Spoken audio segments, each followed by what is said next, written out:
How's it going, guys? John here, the Basic Expert, and I wanted to make a video talking about 5e. In particular, Dungeon Master's Guide. I want to talk about one redeeming thing that I've discovered with it. Well, I've always known about it, but in conjunction with something else. And that is using Dungeon Alchemist, which is a dungeon mapping AI software. You can get it on Steam. It's really great. This copy was gifted to me for my birthday from Cowstaff, so thank you, Cowstaff. You are a gentleman and a scholar, and I've wanted to make this video for a while because the dungeon generator in the 5th edition DMG is actually pretty good. The one thing it lacks, but it makes it perfect for use with Dungeon Alchemist, is 45-degree angle passages. Dungeon Alchemist can only do square rooms, or square rectangle rooms, really, or hallways and 90-degree angle turns. You know, like you can't do 45 degrees on it, at least not yet. I think they might be talking about upgrading it to, or updating it to be a little more useful in that regard. So until then, the 5th edition one is perfect for it. Something about the AI having trouble with anything other than square shapes causes it to freak out, I guess, and not work properly. So like doing circles and stuff like that doesn't really work very well. But it is a really cool software. It has AI, so when you make a room, let's do like a crypt here. We'll do random. You do a room here, click OK, and it will work, and it randomly fills it with stuff like this. And you can actually hover around and look at it. It's pretty cool.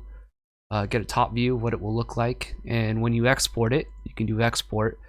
You have the orthographic top down, or you can do limited perspective view, or you can do like full perspective view, which is pretty cool. So that's all neat. I love this software. It's really cool. I've wanted it for a while, and so thank you to Cowstaff for getting it for me for my birthday. It means a heck of a lot to me. Let's delete this here. So why is it's good with the 5th edition dungeon generator, because again, the dungeon generator uses circles and stuff, but you can kind of ignore that. It doesn't have 45-degree angles, so you can actually make a pretty good dungeon with the 5th edition DMG and the Dungeon Alchemist software. And for me, it's sort of like I kind of like some things about the 5th edition DMG. Those core books are all right. Like, it's still not my favorite game, but there's still some useful information in there. And I have these books. I purchased them back in 2014 when 5th edition came out, so it's like I paid money for these books. I still want to get some use out of them. And if you're in the same boat as me, maybe this is something that you can look into and help the guys out that make Dungeon Alchemist. So let's change the background here, because I'm going to do something a little different here. We're going to change the terrain to forest, and we'll do that, change terrain. So instead of like a blank canvas, you get this nice little forest area here. And what I'm going to do is I'm going to roll on the charts. This is on page 290 is when it starts for random dungeons in the 5th edition DMG. And we'll make a dungeon in Dungeon Alchemist, and we'll see where it goes from there. I think it'll be quite fun and kind of cool, and you can kind of see the power of Dungeon Alchemist for making your virtual tabletop maps, or even if you don't want to use them for virtual tabletop, because I find having maps like this is very helpful, even if you're at a table where you're doing even theater of the mind, or you're drawing on a dry erase board or something like that, a dry erase battle map. Having the visualization of like, oh, there's these tall evergreen trees, they're like 20 feet tall, and in the middle is a clearing with a random assortment of pebbles, and some mushrooms are spread about in the clearing. Small foliage of fern and other small plants kind of dot the perimeter of the glade of the clearing as you enter it. And you can describe a scene from just the very detailed battle map that you generate in something like Dungeon Alchemist, and I think that that's really useful and really fantastic. So let's do that. So let's roll for the starting area. I got my D20 here. You're not going to be able to see me roll, but I'll just tell you what I get. And you can follow along in your book if you want to. So I rolled a 17, Oh, sorry, it's a D10. I'm not even starting out correct. Roll a D10. 7. So I rolled a 7. It's a circle, 40-foot diameter, one passage in each cardinal direction. Well, in the middle of room might lead down to lower level. All right. So I can't do circles, but I can do squares. So I'll just do squares, and I'm gonna pick. What's really nice is I can pick like different things here. Let's do abandoned ruins because that's what we're doing here, and we'll do random. So 40. So that's going to be something like 5, 10, 15, 20, 25, 30, 35, 40. Gonna be something like that with what did it say? A passage. Let's just have it extend out 10 feet in each direction here.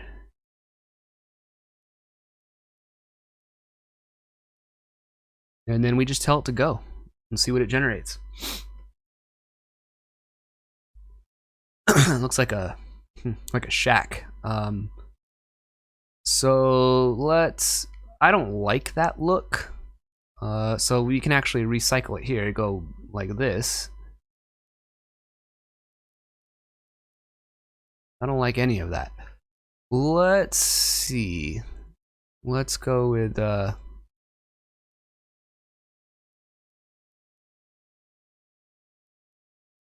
go with temple.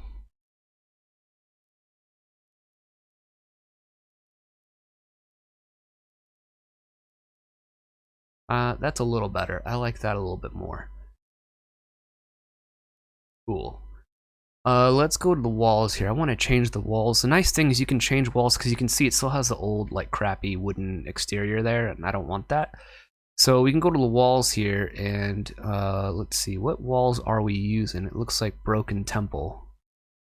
So let's change the exterior walls. And we got some windows here. Let's change these windows.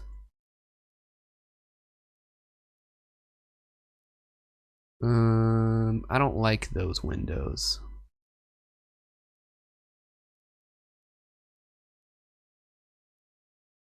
I'm gonna put these windows in place wherever I can.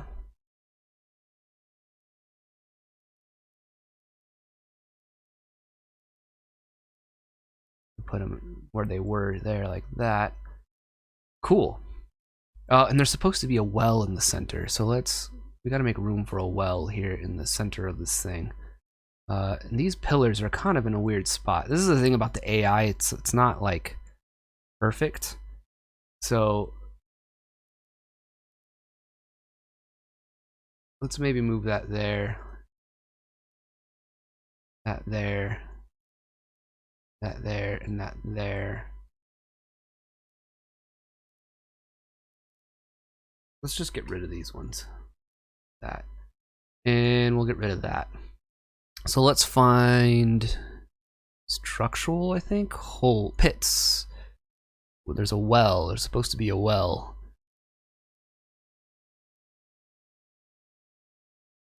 And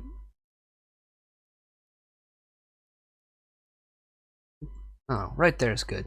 Good enough. All right. So, oh, we missed a window here.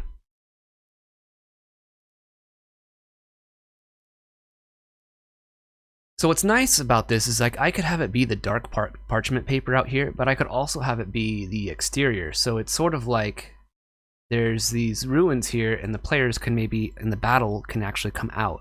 So this can be kind of a mix of an exterior and interior battle map, which I think is really cool. So let's roll to see what is beyond here. So let's take our d20. We'll start with this northern passage here and see where that goes. So we're going to roll on the passage table on page 290. It's a 5, which means continue straight 20 feet, passage ends in a door. So we're going to go another 20 feet. We'll keep it in the temple theme. 15, 20, we'll go there. I want to sort of get rid of this, so let's get rid of this, these walls here. And let's get rid of these ones too, because like these, we know we want these to continue out.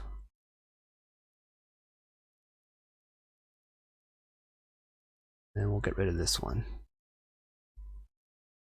And I think we should get rid of these pillars too, because they're kind of in the way of that hallway. It's not the very best place for that. So 20 feet. So weird window there. That's cool. Okay. Let's get rid of this door too. We don't want. Well, maybe we'll keep that there. Let's look at archways here. Doors, arches. Let's do this stone arch. We'll put an arch like right there. But there's a way into this area. Let's roll for what's beyond this passageway here. So we rolled a 7 again, which is continue straight 20 feet, passage to the right, then an additional 10 feet ahead. I'm going to roll for passage width. I'm going to roll a d10 or d12. 3, so that's going to be 10 feet wide. So it's going to go. Let's see. Keep it with the temple. It's going to go 20 feet. Passage to the right. So 5, 10, 15, 20. And it's going to be 10 feet wide. So I'm going to go another 10 feet. And then another 10 feet beyond that. And then there's going to be a little passage there. So we'll roll that. Cool. All right. I don't particularly like these pillars here in the hallway. It just feels like that's cluttered and clutters space. Let's get rid of that door and that wall like we normally would. And this stupid other random pillar thing here. And let's get rid of this wall too. And this one. All right. So you can see we already got kind of like a cool little setup going here, which is pretty neat. Let's actually change the background. This is a cool thing you can do too. Is like I could change the background from evergreen clearing. Let's change it to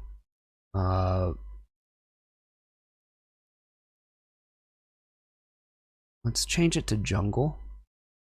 And let's change it to dense growth. We'll do a river, change terrain.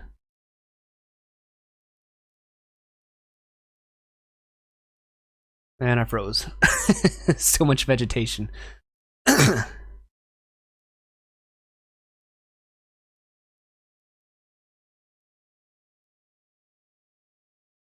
right. Cool. So I like that. That looks that fits the jungle thing a little more here, you know. I think that's cool. But let's roll to see what's beyond here. We'll do another passage roll. I rolled a 6. A 6 is continue straight 20 feet, side passage to the right, then an additional 10 feet ahead. Let's roll a d12 for the size. 6 is going to be for the passage width. That's still going to be 10 feet wide. So it's going to go 20 feet, 10 feet, 5, 10, 15, 20. We'll do another 10 feet for the passage right, and then it's going to go another 10 feet ahead.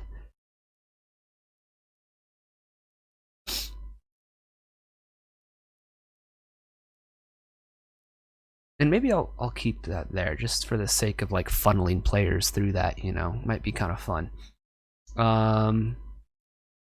And let's again clear out these walls. We don't want those. And let's get rid of this weird thing here. We don't want that. All right, and let's do this southern one now too. Roll d20. 13. 13 is continue straight 20 feet, then the passage turns right and continues 10 feet. So, goes 20 feet, then turns right. So let's go 5, 10, 15, 20, and then we'll turn right for 10 feet.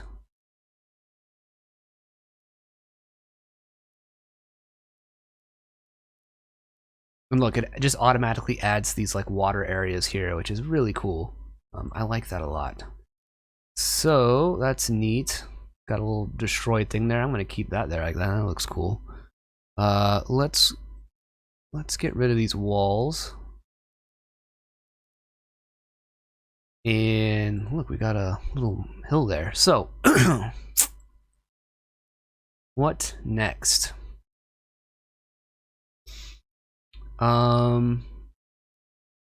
Which side do we want to do? Let's do this. Let's go back over to this one, and we'll see what happens along these other passages that we've created here.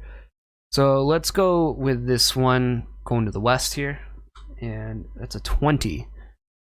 Stairs. Rolling the stairs table.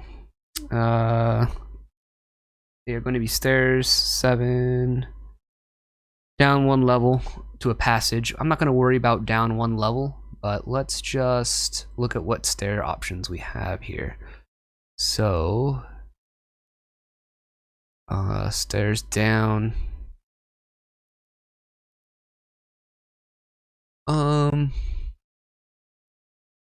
We'll do these broken stairs. So let's. I think that's enough space for him.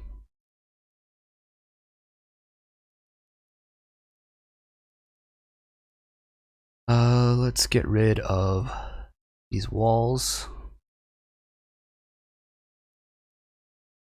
And sure, let's leave that open in there. I normally I'd get rid of those if I'm doing like an underground dungeon, but because this is like ruins, I'm okay with having like exits out into the outdoor environment, because the outdoor environment here can easily become part of the battle area or the adventure area. It creates for an interesting way to circumvent maybe certain areas of being able to explore inside a dungeon and inside of some ruins and outside of some as well. So we'll leave that there. Let's get rid of some of this stuff in here so that I can fit stairs in here. So we want some stairs going down, and we'll use those ones. Those will go down right there. So look, I got some stairs going down, and that will appear on my map. And if I want to make another level and do a subterranean dungeon in this, I totally can. Which maybe I'll do. Who knows? I mean, it's kind of a cool concept, like I said, to have like a both an indoor and outdoor first level of the dungeon, which goes into like a subterranean level as well.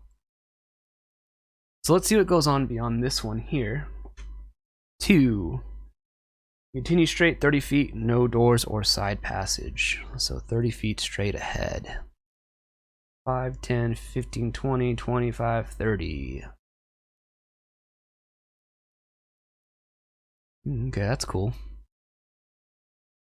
Okay, there's a door there. I'm gonna get rid of this wall here. Let's get rid of those, and let's get rid of this tree stuff there.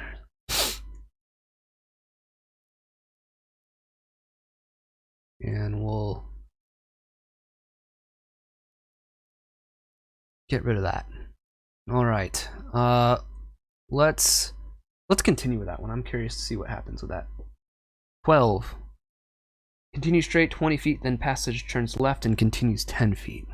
So 20 feet straight ahead, then it turns and goes left 10 feet. So 5, 10, 15, 20. Then it turns and goes 10 feet that way.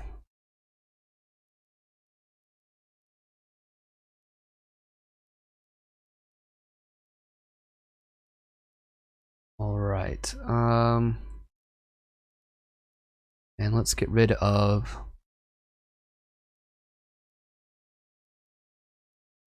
these walls. Let's go with this. Let's go back to this one here. We'll just keep working in like a clockwise, counterclockwise manner. So, yeah, we'll go straight ahead. We'll see what happens straight ahead here. So 19. Chamber, roll on the chamber table. Let's roll. 2. Square, 20 feet by 20 feet. So a 4x4 room is going to go right here, which will be something like that. Cool. And then, well, we got to fix. So we got to find a way to get in there.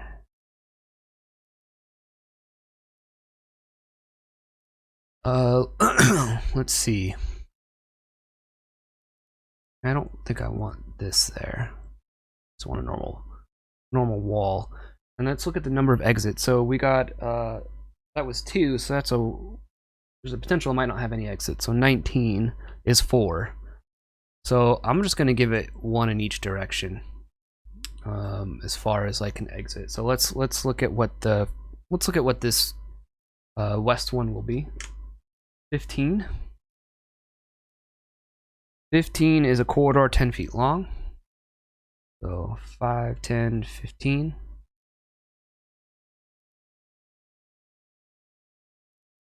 And I think I'm gonna get rid of that. And we'll get rid of that. And we'll get rid of this. This and this. Let's see this north one. That will be 11, which is on the exit type. That is also a corridor 10 feet long.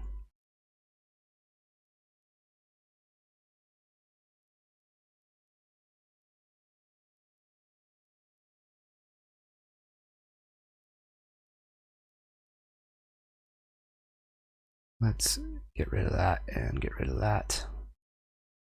And then, oh, this is actually too long. I made this too long. Let's get rid of this for now. We don't know what it's going to do, so let's not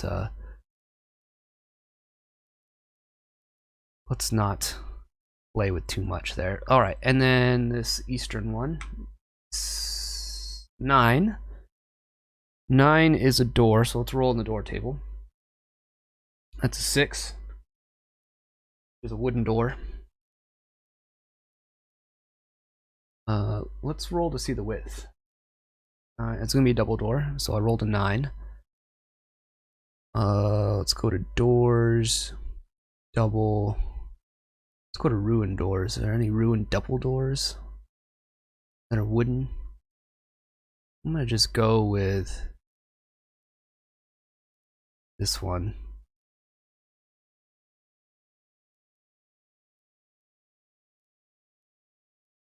And let's get rid of this pill. Let's just get rid of both of these pillars. They're kind of just in the way. What is beyond the door? D20. 19 is stairs. Roll on the stairs table. 15. Up to a dead end. So let's just add a little room here. Go about that far out, and let's get rid of all the crap inside of it. You don't need it. And let's look at our ruined stairs. We are stairs going up, and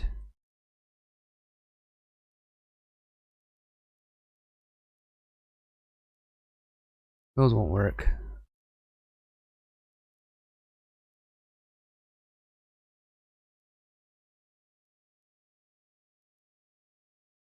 And then we'll just have it end there. It doesn't go to anything. Let's go to this one here. Let's see what happens with these areas. So 4, corridor straight, 20 feet, door to the left, then an additional 10 feet ahead. How big is that door going to be? 5. It's going to be 10 feet wide, 10-foot wide door. So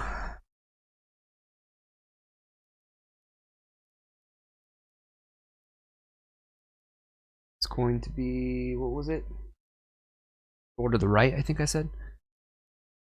10 feet and then 10 feet. So door is going to be on this side. Excuse me. Let that do its thing.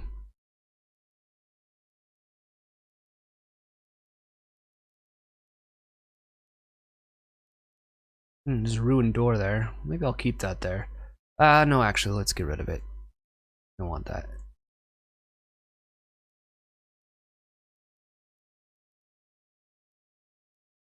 So let's look at our doors.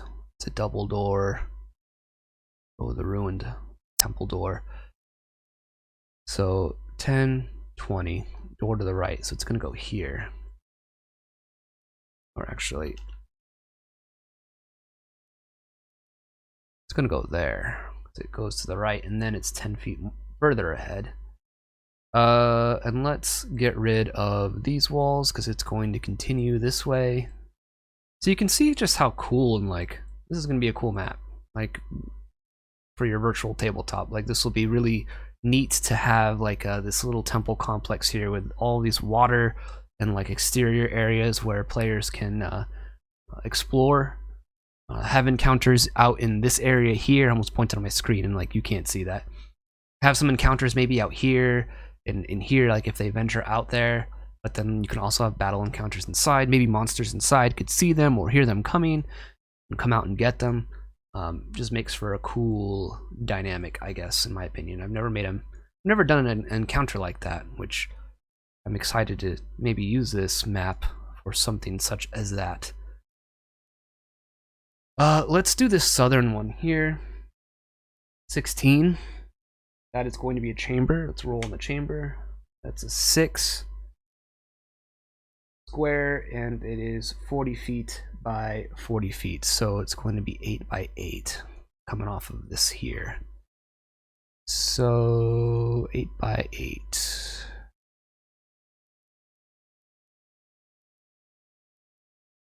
Two, three, four. 1, 2, 3, 4. 1, 2, 3, 4, 5, 6, 7, 8. Nice big room. Maybe I'll keep that pit there. It's kind of cool. Let's do a different arch here, though. Let's do like a ruined arch. Or like a double.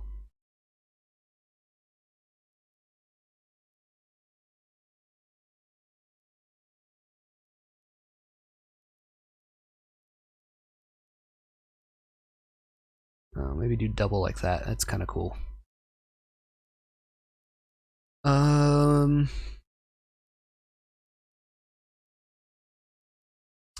Yeah, alright,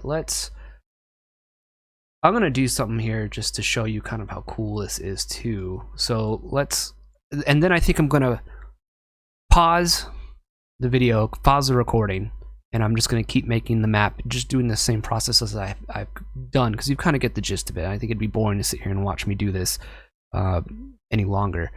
So I'll finish the map where I think it's like a good completion, and I'll go from there. But let me get rid of this rock. This is like, shrink it a little bit. It's too big.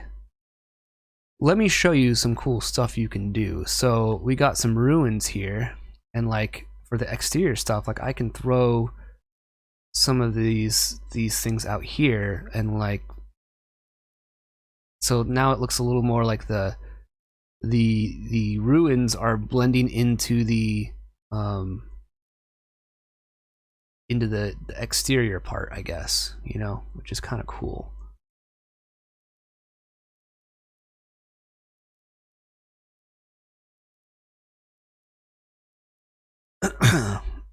You can even add some like pottery in places.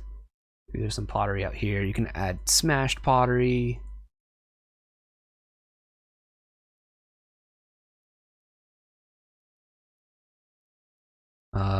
You can even add like cobwebs if you wanted to as well. If you wanted to make this like a spider's lair or something. I don't think I'm gonna do that, but yeah. So this is pretty neat how this works. And like I said, I think I'm gonna fast forward and cut to me finished with a finished map so you can see what it looks like. So stopping the recording, gonna make this a little bit, and I'll catch up with you when I'm finished with it. Alright guys, I'm back. I think I finished it. Pretty simple. So this is what I have so far. It's a pretty big, be a good first level dungeon map, you know, and I got these areas, these pits that go down. You could have them go down as deep as you wanted. You can have them go down to the final level of dungeon if you wanted to. We got stairs going down right here. I added some external entrances in this build on this building here. So like here, there's one here, there's two here, and so there's multiple ways into the interior of the ruins. I like dungeons that have multiple entrances and exits, so that's nice. So the players can try to choose to enter from, you know, this side over here, or maybe they decide to come in through the south or this southern entrance. And of course there's, you know, windows and stuff where they could climb through if they wanted to. I think there's an entrance here as well. So, you know, it's pretty cool. I kind of like the way this this turned out here. So there's not much more I think I could do. I could try and add a few more little bits to everything here. Let's see here. Wish there was like a more destroyed bridge. I don't see one. I think it's good the way that it is.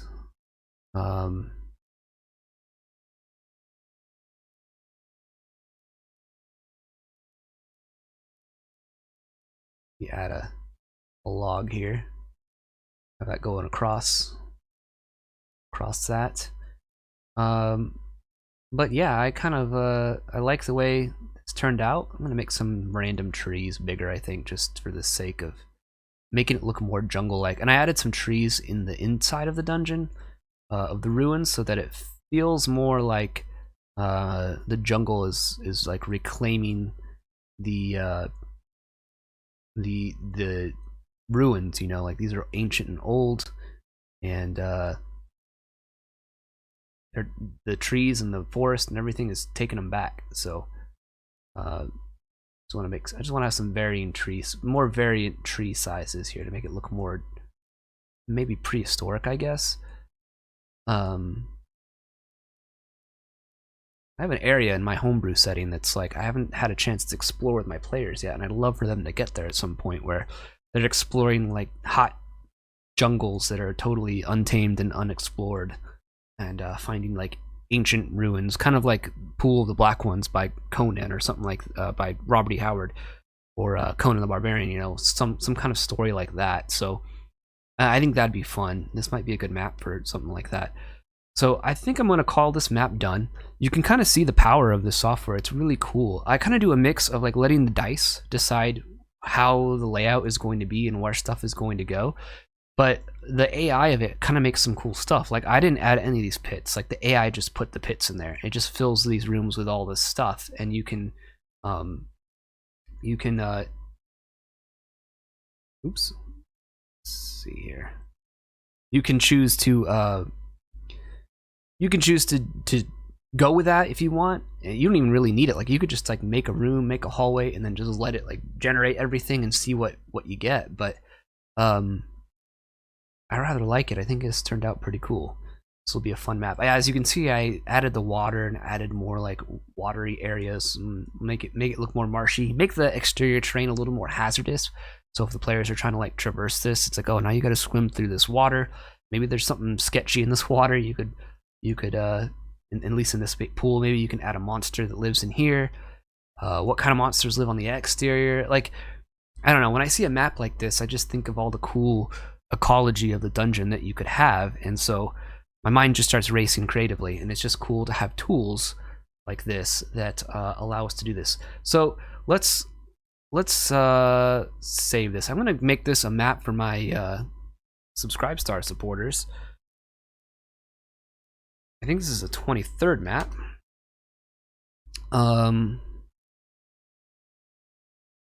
See if it saves it. All right. And then we'll export this. So let's export. So like I said, you can choose to do because limited perspective, I think I don't think limited perspective will look that good, because while I like limited perspective, this is a very big map. I think I'm gonna go with just orthographic, where you don't see that, just for the sake of not having walls hide stuff too much. I don't really want that. You can turn the grid on and off if you want, so you can have it without a grid, or you can have it with a grid. I like having the grid on there. I don't know, it kind of helps when you're in your virtual tabletop and you're using this, like, you know, when you've lined everything up properly. Then you got the DPI here. We're gonna want to keep it at let's keep it at 150, and let's export that. So yep, save it here. Oh, we're on the 24th map. Okay, let's go.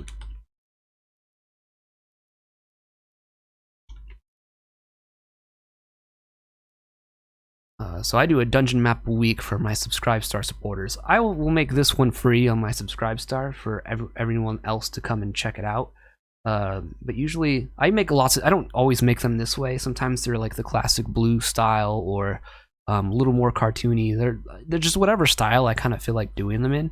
Either hand-drawn, or I've done some hand-drawn ones in the past, or whatnot. Like, it's just kind of whatever inspiration strikes me. I've been really into Dungeon Alchemist lately, so I've been wanting to experiment with that. So a lot of my maps have been made in this lately, but pretty cool.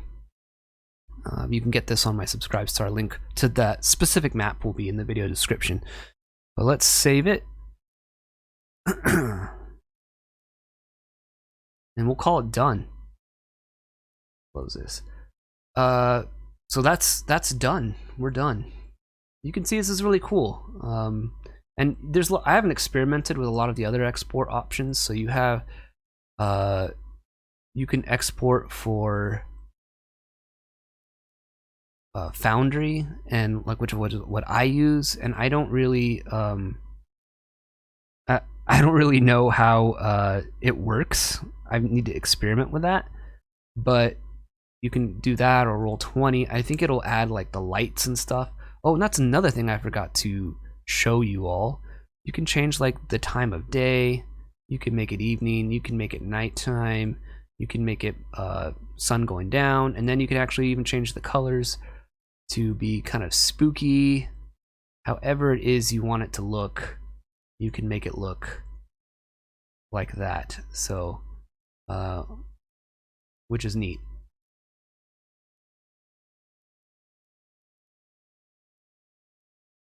I mean, that's really weird looking.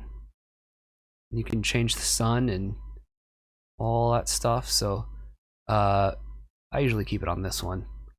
I usually use this one for night and this one for day, and it's just like the cleanest. Like, some of these colors are a little too strong, and if I had one gripe about this software, it would be that like you should be able to adjust exactly the amount of saturation that these colors do. Because I like the red, I'd love to use that, but it's almost too much. And I don't know. I don't know. I don't particularly like the way it looks. So I generally just keep it to these two here: nighttime, daytime. Sometimes I use this one. These four here are like pretty safe bets. This one's okay for some underground stuff, but these other colors are just like so harsh that I don't use them. So yeah, that's using the 5th edition dungeon generator, getting some use out of 5th edition, along with using Dungeon Alchemist. I think that's a good pairing here, because again, it doesn't do 45-degree angles. I like 45-degree angles. I think the benefit of the 5th edition one is it's still random in its dungeon map generation, but the 1st edition one, which I use a lot of, I love the 1st edition one because I love the 45-degree angles. It just makes for crazy maps that a lot of modern players are not prepared for. Like, oh my gosh, there's so many like perpendicular or like 45-degree angle passages. But I think that like the AI has trouble with the 45 degrees, but the squarish design that the 5th edition dungeon generator maps usually do. Kind of gives it a more designed feel. Like this feels random in a way, but it doesn't feel as random as sometimes the 1E dungeons feel, where there's like 45-degree angles going off in all these random directions. There's no real like a engineering or architectural feeling to the dungeon, which I think sometimes is very indicative of like very old school play. But part of me kind of wants dungeons to make a little more sense, and maybe it's just me coming from a slightly more modern perspective, even though obviously I love the OSR, and I do use those funky old school dungeons, but that are designed like, who built this place? Why did they build it this way? The 5e one kind of makes things, I guess, a little more predictable. It looks a little more designed in as far as its layout and the shape of the way buildings and hallways kind of span out, because it does everything it almost blocks. Like you can see, like it almost feels like roads and intersections and buildings, which feels more planned out, which the 1E1 doesn't do a whole lot of, in my opinion. But yeah, it's all personal taste and personal preference. But yeah, that's using 5th edition for something useful. And if you like this map, check it out. You can download it. Link will be in the video description. It'll probably be in a zip file because there's going to be a massive file to keep it at its proper size, I guess. So yeah, thanks for watching, guys. I'll catch you guys in the next video. I'm sorry this week wasn't about Traveler. I felt like I just needed a break from it. We're getting towards the end of the Little Black Books, and I kind of want to intersperse other things that might interest other people. I love talking about Traveler, and the comments I get on the videos from particular people show that they love me talking about Traveler. But not everyone wants to hear me talk about Traveler. These are some of the most like least performing videos that I've made. But I'm going to do them because I love Traveler, and I think it's a game that needs to be talked about. But I want to intersperse some of these other videos that the more general viewership of my channel would probably enjoy. So if you like this kind of stuff, hit the like button, comment, subscribe. It means a lot to me. And I'll catch you guys in the next video. Peace out.